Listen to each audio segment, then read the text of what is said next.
नमस्कार।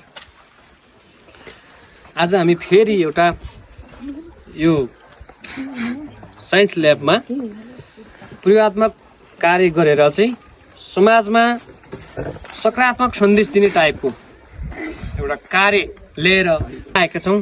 त्यो पनि हामी सबै विद्यार्थी र शिक्षकको सहकार्यबाट है। अब के छ भने आज के छ भन्नुहुन्छ भने आज हामीले यो लोड उठाउनको लागि एकदम भारी लोड उठाउनको लागि थोरै बल लगाएर धेरै लोड उठाउनको लागि चाहिँ यो यन्त्र चाहिँ प्रयोग गरिन्छ। जस्तै विभिन्न प्रकारका चाहिँ भारी लोडहरू उठाउनको लागि प्रयोग गरिन्छ। यो कसरी बनेको छ हेर्नुहोस् है। यो हामी विद्यार्थी र चाहिँ शिक्षकको सहकार्यबाट बनेको हो।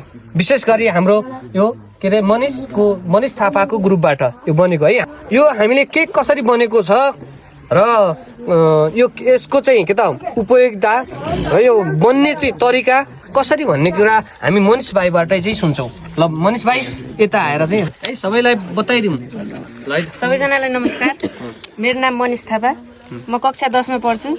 आज चाहिँ हामीले यो ठुलो लोड भएको पिण्डहरूलाई उठाउनको लागि उठाउन मद्दत गर्ने को लागि एउटा उपकरण बनाएको छौँ जसको नाम चाहिँ हाइड्रोलिक क्रेन हो। यसको मद्दतले हामीले धेरै पिण्ड भएको वस्तुहरूलाई पनि सजिलै उचाल्न सक्छौँ र यो चाहिँ हामीले अहिले सानो नमुना मात्रै बनाएको हो। यसको कार्य सिद्धान्त अब देखाइदिनौँ। यो चाहिँ हामीले भानेश्वर विद्यालयको साइन्स ल्याबमा चाहिँ यो कार्य गर्दैछौँ। अब यसको कार्य सिद्धान्त यो हाइड्रोलिक क्रेनको कार्य सिद्धान्त ल यसरी चाहिँ भएको भनेर राम्रोसँग नआत्तिएर नहटबडाएर मजाले भन्ने है त। यसमा चाहिँ हामीले यो निर्माण गर्नको लागि चाहिँ हामीले कार्डबोर्डहरू लिएका छौँ र कार्डबोर्डहरूको सही नाप लिएर यसलाई जोडेर हामीले चाहिँ यहाँ दुईवटा सिरिन्जको माध्यमबाट एउटा सिरिन्ज यहाँ जोडेका छौँ र एउटा यहाँ जोडेका छौँ। यसको माध्यमबाट हामीले यो हाइड्रोलिक क्रेन बनाएको हौँ। हामीले यहाँबाट यो सिरिन्जबाट यसरी बल लगायौँ भनेपछि यहाँ पिस्टनबाट त्यो पिस्टनलाई होइन पिस्टन पनि देखाइदिने सबै यो यसरी पिस्टन बनेको छ।